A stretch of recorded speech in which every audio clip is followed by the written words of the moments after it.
What's the weather been like down there for the past, I don't know, 4 or 5 days?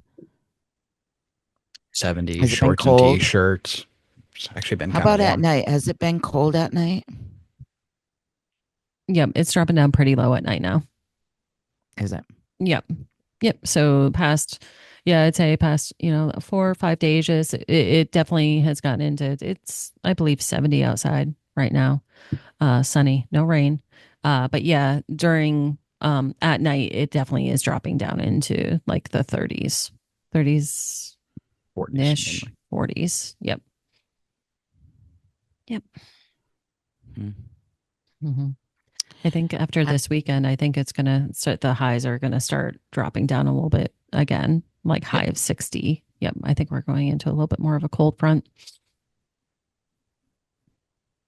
Now I know this is like not significant or anything, but I was also asked about this by my granddaughter. Hmm. Um, does the community have any plans for trick-or-treaters? Absolutely. She's 11, so Yep. she needs to know this stuff. Yeah, that was a huge, and that's a great question. Yeah, the community wanted to make sure that as far as it goes, like especially with the kids, that we start getting back to sort of like celebratory and getting back to a little bit as normal as we can be. So specific to Black Mountain itself, there's actually a big trick or treating like festival happening tomorrow, which is Oh, Saturday, October 26th. cool. So it'll be like trick or treating. I'm sure there'll be all sorts of games and crafts and all sorts of things.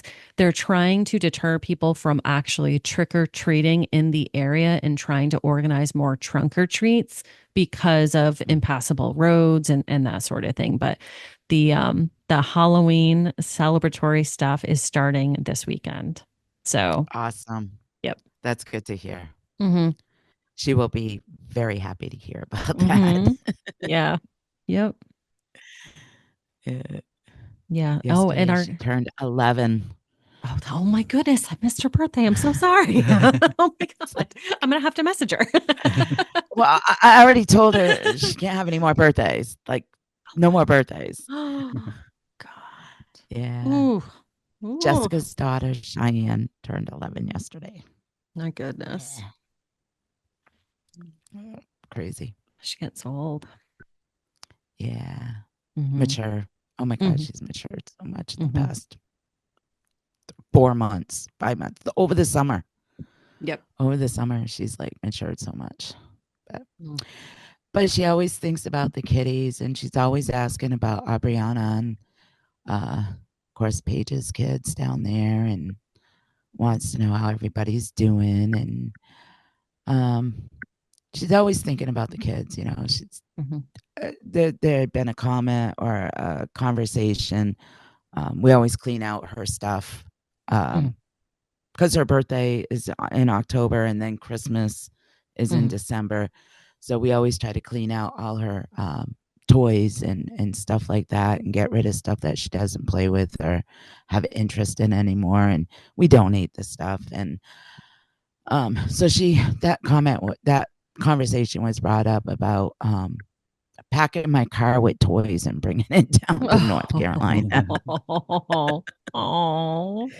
So I don't know. I told her we will explore Mm-hmm. Yep. that more. She's so sweet. She has such a good heart. Yeah, Yeah. Oh. yeah, yeah. Just like your Brianna. I think that's why. I mean, they They're love each two little other. peas in a pod. They really do. They Yeah, adore each other. And yeah. Aubriana would be honest with me too. She would be honest with me if she did. But no, she absolutely she adores Cheyenne, and she mentions how mature she is. You know. Ariana is such a great role model, and Cheyenne looks up to her. Like she's just Ariana is a great role model. I mean, her work ethic and her kindness and respect and um the sports that she loves. Like Cheyenne, like respects her so much and looks up to her and just wants to follow into her footsteps. Like Aubriana just signed up for wrestling. Mm-hmm. And so we told Cheyenne, hey, Aubriana just signed up for wrestling. She's like, not surprised. Not surprised. Oh, that's too So funny. she's like, boy, she's like, I wouldn't want to be on the offense of that. That's basically the feedback that a lot of people are hearing. It's like the But she girl was is not strong. surprised or shocked at all. Yeah. Yeah. That doesn't surprise Yeah. me either. I think her word was Aubriana's fierce. She's fierce. Mm-hmm. Yep. She is. She absolutely is. Oh, that's too funny. So I know to get back to I want to get back to FEMA a little bit. I know that when they interviewed the mayor of Chimney Rock, they came right out and asked him, how much help has FEMA been given? And he kind of like walked around the question. He didn't say that FEMA wasn't there and he didn't say that FEMA wasn't helping, Mm-hmm. but he did express how much state and local organizations are helping them to rebuild. Yes. Um, and I think that's very important to get out there that it is mostly the state and local organizations doing this. Yes. Me so too. I really want to put that out there. I am glad that the Army engineers are going to be going in and helping. That's pretty huge. That's huge. Mm-hmm. That is huge. Yeah, definitely was huge. Even, I mean, specific to our town as well. I mean, that they were completely blunt and transparent. They're like, we can't afford the amount that this would cost to clear this debris. We can't afford this. Our town can't afford it. So it's great that they were able to reach that agreement and get that support. Yeah. Mm-hmm. Have you found a lot of people gone back to work if they could, like, or what are people doing for work? Do they know what they're going to be doing? Or, I mean, is that one of the unknowns? Because they've gone a month without a paycheck and, how much longer they got to go without a paycheck? Or do they have jobs to go back to? Yeah. Do you know any of that info? So a lot of people are going back to work as soon as they can. If they can. If they can. Mm-hmm. But, just dealing with some of the people too, there's still a daze or a funk that's going around that people are still trying to wrap their heads around it and get back to normalcy. But at this point, what is going to be normal? Yeah. So. Yeah. I know that I have heard stories that some people were, lucky enough that they still actually received a paycheck, for wherever they worked throughout this. So kudos to those companies.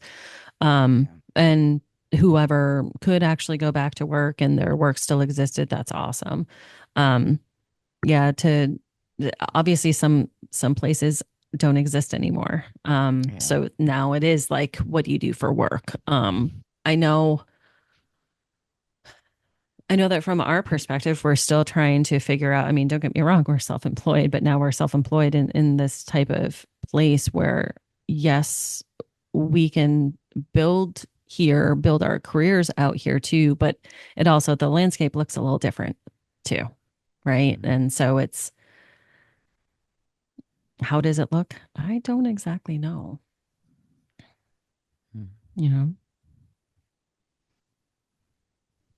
Yeah, like Drew has said, even though it's been a month, people are still processing. Oh, yeah.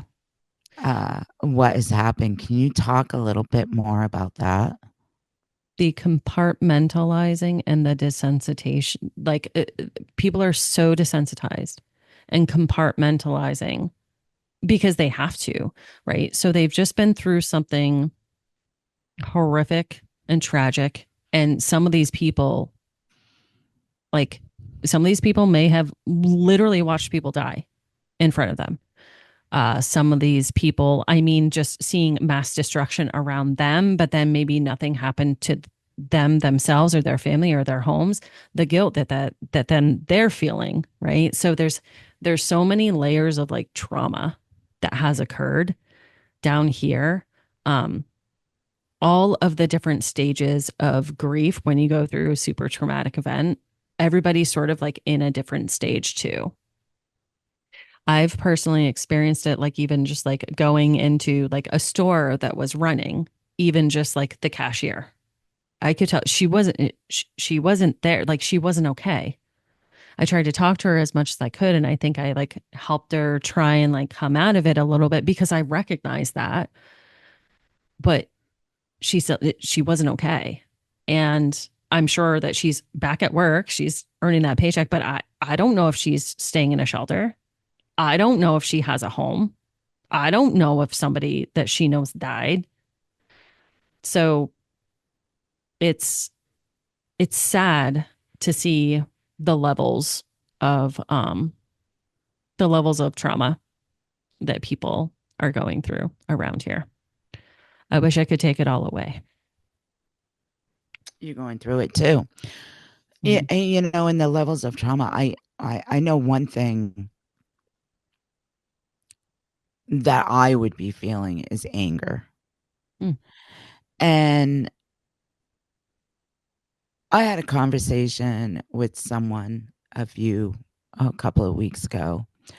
And, you know, they had read some stuff online and don't understand, why people would act the way they do. Well, it all went down to that guy that threatened that FEMA worker with a gun. Mhm. And, I had to, I kind of, because I've been through I have PTSD Mhm. and I know what trauma is. Mhm. And it is, okay, yeah, my trauma was a little different or a lot different than you guys' trauma, Mhm. but PTSD is PTSD. Correct. And I had to, kind of explain to this person, one of the things that they're going through is anger, but they don't know what to be angry about. Mhm. Are they angry they lost their home? Are they angry that they lost a loved one? Are they angry that there's so much devastation and destruction? Are they angry that this storm hit them? Are they angry that, they don't feel like they got the help as fast as they should have? Are they angry because they know that their lives are changed forever? There's going to be so many levels of anger there that these people may be angry and not even really know where or how to direct that anger. Mhm. So what happens with that, what which I can talk through experience, I was angry on so many different levels that I spewed my anger towards people that I should not have, Mhm. but I had no control over it. Mhm. It's because I was so angry about so many different things. I didn't know where or how to direct it. Mhm. Um, and that was the way I explained how people must be feeling down there. Mhm. And, you know, the I just want people to understand that, the trauma that's going on down there, unless you live it, you don't understand it. And you can't judge it.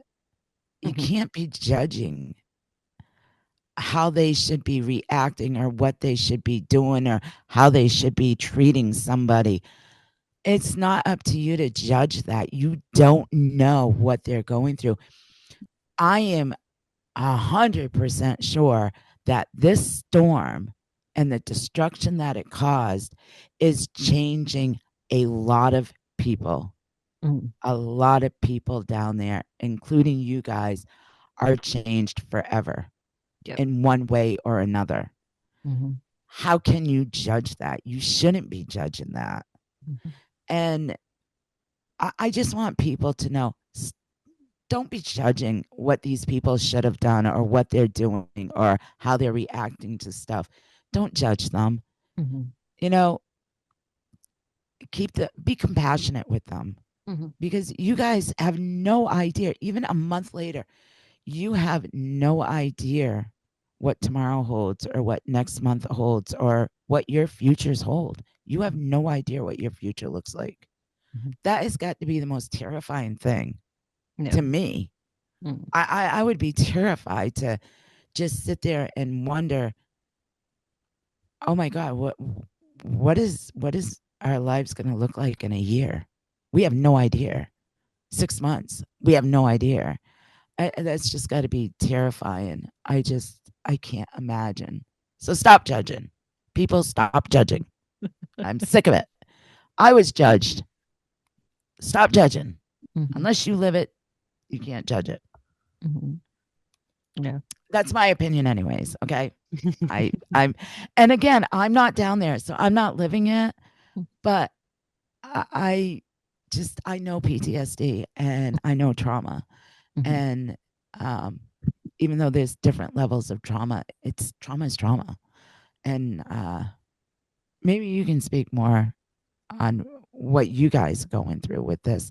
I mean, am I even close to explaining it? I mean, No, you are. I can speak for myself. I'm definitely in that point of I don't know what the future is going to look like. I don't know what it's going to look like 6 months from here. I honestly, it's hard to envision what our future is going to look like at this moment. We don't even know if there's going to be a place for us to be able to buy a home in this area. So right there, it's like, okay, we're kind of our options of where to live. The whole point to be down here was to be, closer to family. Well, if there's no housing, where the hell are we going to move? Are we going to go back up to New Hampshire to be close to other family? Be closer to you, Jane? I don't want to deal with these okay, goddamn winters. okay. I'll wrap you in a blanket and you can hibernate. And that's the other thing too, is at least from Amanda and I's standpoint, we had been trying to move down here for over a year, but couldn't because of the New Hampshire court system. We were The kind New of Hampshire held. family court system. Yeah. Yeah. So that's a lot of the anger is we should have been down here a year ago and we would have been settled and we would have been in a much better place mentally and physically for when this did happen. And I think that we would have been able to handle it a little bit better than the circumstances that we're in right now. Just mentally and, you know, everything like that. So that's also where a lot of the anger, especially you saw in the last couple parts from myself, it was just a bottling up of a shit ton of anger from just different government agencies that just seems like have been fucking our lives over every step of the way for the last 5, 6 years. Yeah. And you hit a point of like, we're not going to get any support from FEMA. They really don't give a shit about us as people. We're just numbers on an address. So part of us, at least for me, I've seen a lot of humanity and then a lot of just completely lack of disregard for just people in general as being humans. But I don't know how to. I'm just rambling now. Don't really know how to get that point across. So you've gone through different levels of anger, like anger with the situation, anger with the people that are not helping, anger with the not knowing. So you've gone through I've gone different through levels that, and of I and anger. I've reached that point where I don't have any anger left in me. Do I have a glowing outlook on life? No. Do I think it's still going to be kind of bleak over the next couple of years? Yes. Do I see any joy, you know, in my life going forward? No. it's hard to, is well, you know what Well, I mean. fuck Like, you. no, Oh my God. No, no, I know, Amanda. Like right? we were, no, Amanda. Like we were talking. We're like, what can we, this weekend, what can we do for fun? Just Mhm. the two of us. Yep.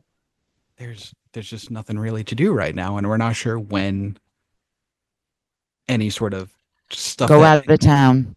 exactly Go out of when. town. Get Yeah, away from the area so you're not seeing it for a good 24 hours Mhm. and take your mind off it. And, Yep.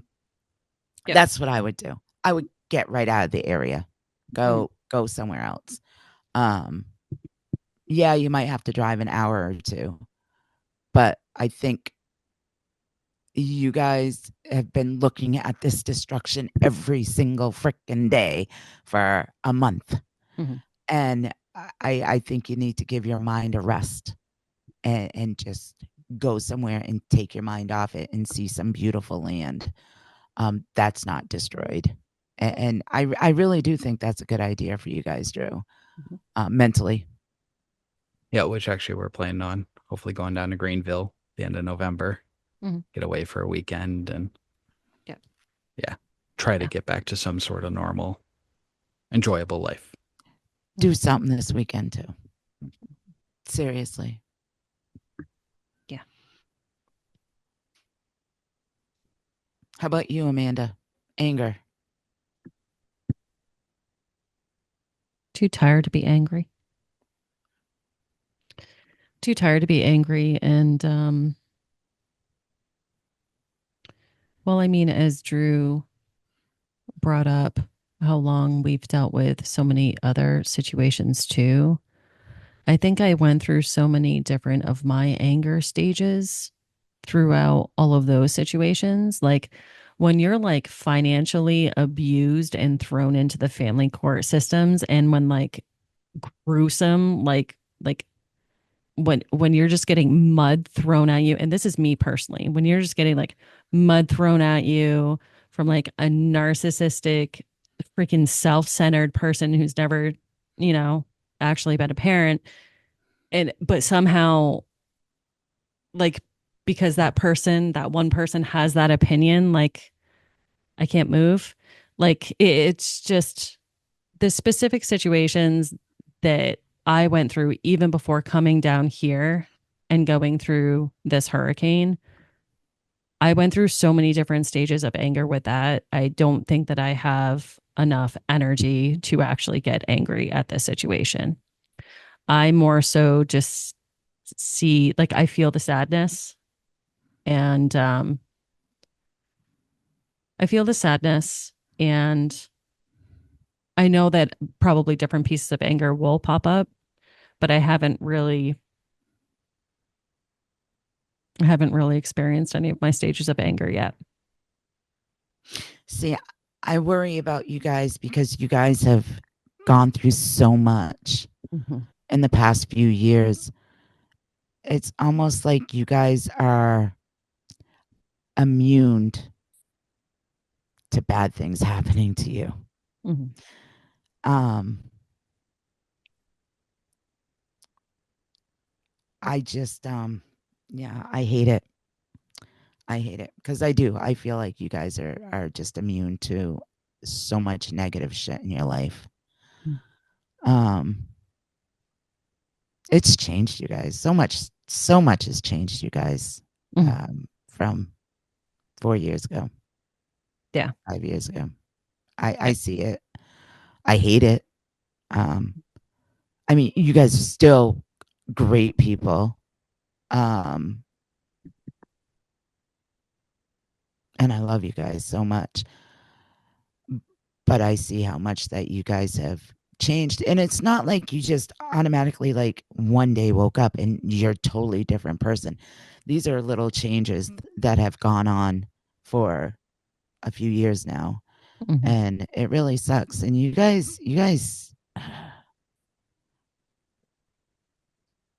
I was so, I mean, as much as I hated you guys moving down there, I was so excited about you guys moving down there because this was going to be a brand new start for you guys, a brand new life, brand new future. And And then this happened, and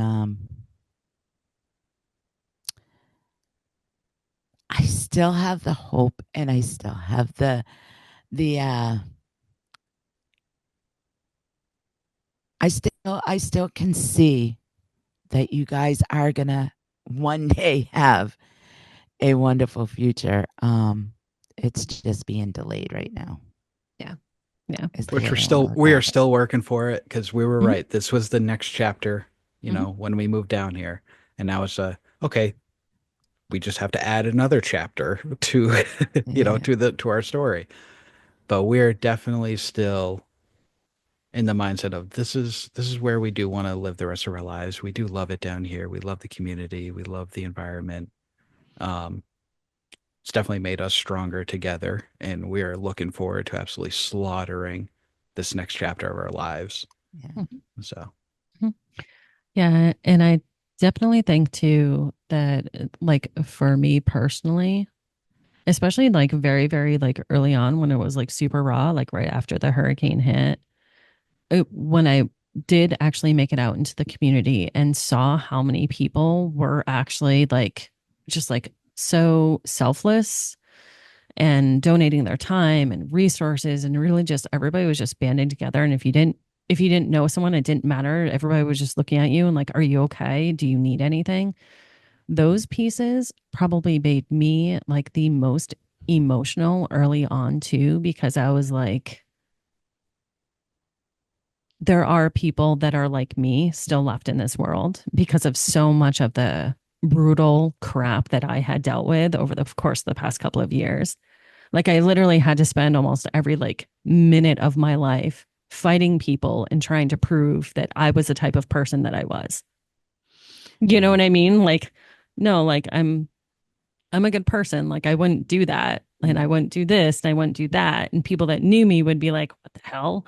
You Yeah. know? And I'm like, no, I'm actually a compassion. I'm a pretty good person. I care about people and I will help a stranger and I will help a community, a beautiful community. And you're a great mom. Thank Let's you. not forget that. You are an awesome mom. The relationship between you and Ariana is just amazing to watch. Thank you. Amazing. Thank you. Mm. But yeah, so I mean, that was a positive piece. I have to be honest with you. Like, even through like all of this like death and destruction and like disaster that we were dealing with, I was seeing these glimmers. And like I said, getting super emotional and wanting to jump in and help myself and get to know these people. And just knowing that other people like that still exist Yeah. was was nice for me to see. yeah, the selflessness from people in the area that were affected was the most heartwarming piece it gave me a shit ton of more faith in humanity. That when shit does happen like this, people will come together to help one Yeah. another. Yeah. Yeah. That was nice to see. Yeah.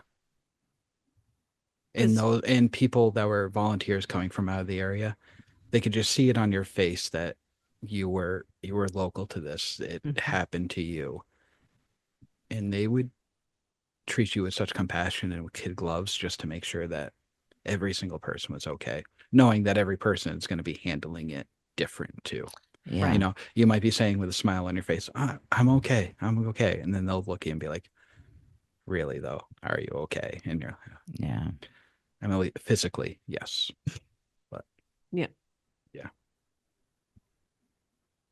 And then Yeah. also on the flip side, making sure that anytime that we are out, locals in the stores or whatever, just talking with people too, just asking them how they're Mm-hmm. doing, knowing how great of effect it had on us, just trying to pay that forward and just checking Yeah. on people, Mm-hmm. Yeah. if Yeah. they need anything, let them know. Here, you can reach me at this number. We'll get supplies to you. We can get out. So, Mhm.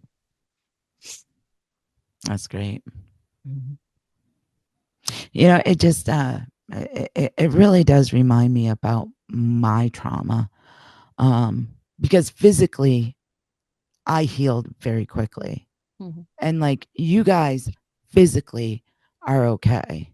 Mhm. It was the mental that took a long time to even begin to heal.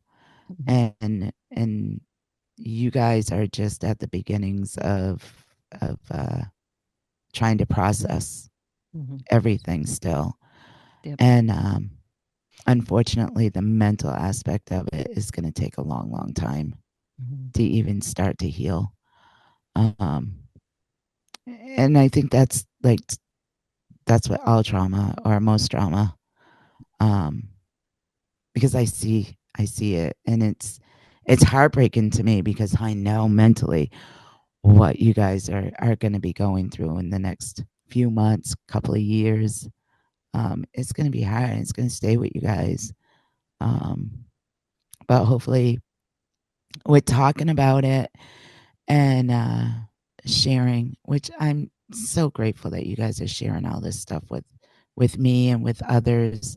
Um, I know with me telling my story, I have helped others, and I'm sure with you guys speaking and talking about what you guys are going through, it lets other people know that they're not alone, Mhm. that what they're feeling and what they're going through is what you guys are going through, and that they're not alone. And I think that's really, really important to share. Yeah. Yeah, that was one of the first things because we could get the radio, um, battery operated radio to play the first couple of days. And the local DJ, that was one thing that he said that kind of did resonate, and it resonated with a lot of people. Was just so you know, it's okay to not be okay right now. Yep. Yes. Mhm. Yep. Yes. Mhm. Yep. It Yep. is. It's okay not to be okay. Yep. Mm. And you're not alone. That's Well, huge. You're not alone. we know.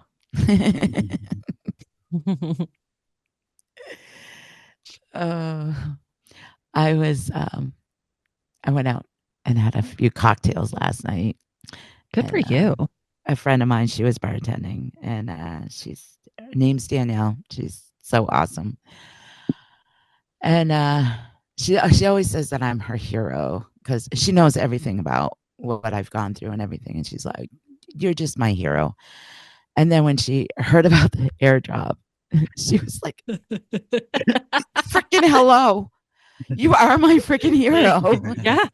Yeah. So Yep. she was she brought it up last night, and everybody around the bar is like listening to us.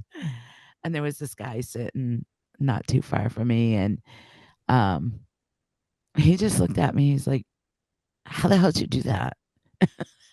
He's like, "And you didn't know somebody?" I'm like, "No, Right. no, I didn't know somebody. I was a very determined person." He's like, "Holy shit, I can't even believe you did that from New Hampshire."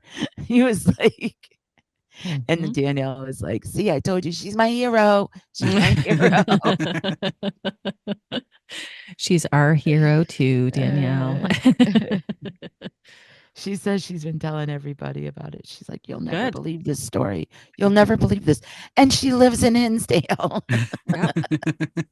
This is over in Brattleboro, Yeah. Brattleboro, Vermont. Yeah. uh, I don't know. How is you know, how does let's get back to the kids a little bit. Mhm. Um, Now Paige has three little ones. She has an 8 month old. Bubby is what, 3 or 4? 5. 5. Mhm. Holy shit, 5. I know, right? And Kenley is 9 or 10. 9. 9. Yep. 9. How are they processing? Like Um, especially Bubby and Kenley. She's 9 and he's 5. How are they processing this? I know that they took them to a motel for a while, mhm. especially because there was no power and no water, and it was really hard for them with a 8 month old baby. Mhm. Um, but do they talk about it? Do you know how they are processing this? I haven't had a ton of personal one-on-one time with them yet. So I think Kinley is super sensitive to energy and is a little wise beyond her years. So I think that both of them will need some time to like talk and like process natural things that they will do, which I would not be shocked if they did do at all, is like given the franticness and like the lack of structure, like acting out, right? Acting out and misbehaving, not following rules and that sort of thing. So it'll be great for them to actually get back into their school structure and start seeing some of their friends again and some of their normal teachers. Yeah, it's a great question.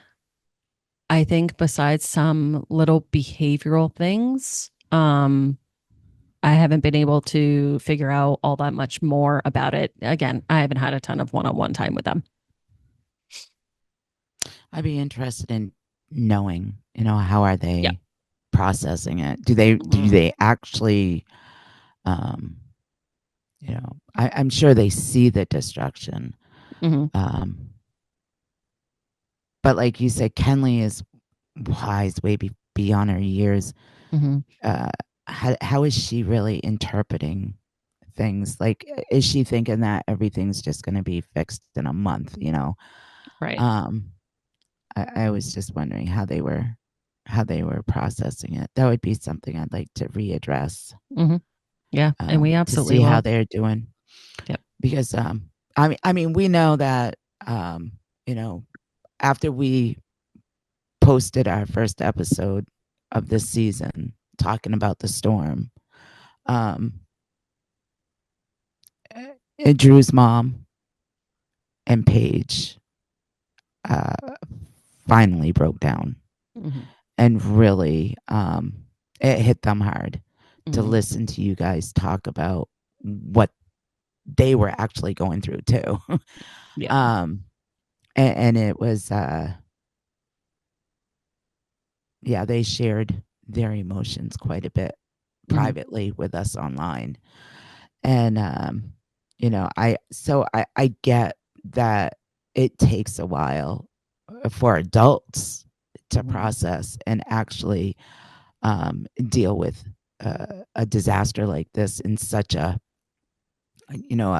mentality way, emotionally. And I was just kind of curious about the kids. Mm-hmm. you know Yeah. Adriana, I mean, she, She thrived. yeah. I have to be honest with you. And I mean, I'm extremely proud of her. But at the same time, it's like, I think just generally speaking, from like a parent perspective, going through something like this, I understand that you do have to go into survival mode, right?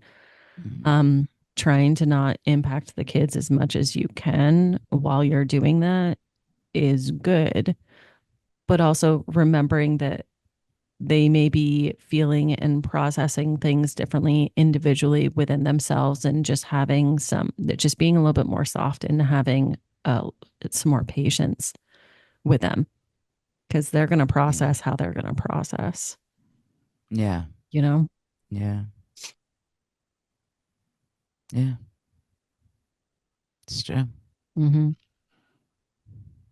Yep. The stories they're going to be able to tell when they get old. Ooh, ooh, They'll be talking. right? I mean, I can't imagine they're not going to be talking about this storm in 100 years. I mean, Oh, I know. hello. Absolutely. It's going to be in history books somewhere. Oh, yeah. And, like the Titanic, you know, people Mm-hmm. that have survived that are like 100 years old, and they get to tell their stories about it. Mm-hmm. So I'm sure, kids like Kenley and that. Yep. I just realized I was wearing this, so I wanted to actually show it to you. So it The camera too. says Hurricane Helene. Oh, go back to Yep. the beginning.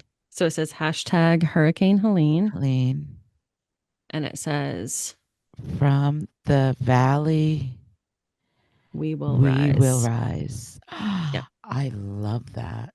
Yeah. I'll make sure and have Paige. So I believe that Paige made them up. Drew has one Oh, too. really? Yep, Paige made them up. We at the last practice, her and I and the kids went up to the last practice up at Owen High. She wanted to make sure that all of the football players and all coaches and everybody could be wearing them. Obviously, Aubriana grabbed one and everything. So it's funny. Her goal is to try to make sure that everybody in the valley is wearing this. And if people want to give donations, then we'll go back towards the valley to actually get them. Then that's fantastic. But Yeah. yeah, just as you're So, talking about like survival story, I was like, oh yeah, from the so if valley you're we will not on rise. YouTube and you can't see us, Amanda was just showing me a bracelet that Mm-hmm. they had made, Yep. and it said hashtag Hurricane Helene. Mm-hmm. And then from the valley we will rise. Yeah, Yep. that's cool. Mm-hmm. Mountain tough, valley strong. Oh, It's there you go. common phrases that we always hear from the communications from like Owen High and throughout the community in the town too. They say that before the storm, or that just started after the storm. They actually said it before the storm. Wow. Yeah, it was always one of those, you know, kind of ways that they would like end communications and stuff like that too. So it's kind of like a phrase that's used around here. Now they have their high school has a football team, right? Yes. What's their team name? Charles D. Owen or Charles Dioran War Horses. War oh, is it Horses. the War Horses? Oh yeah. The War So yep. Horses. So it's the War Horses. Yep. War Horses and War Lassies. Hmm. I did see horses going up the mountains with supplies to Mm-hmm. help people. Yep. Horses and those mules too. Yep. Mules. Yep. Yeah. Yeah. Yeah. Yep. Well, I thank you guys for all the updates that you guys are sharing. Baby steps. Mm-hmm. It's all about baby steps. Yep. One day at a Yeah. time. Mm-hmm. One day at a time. Yep. Yeah.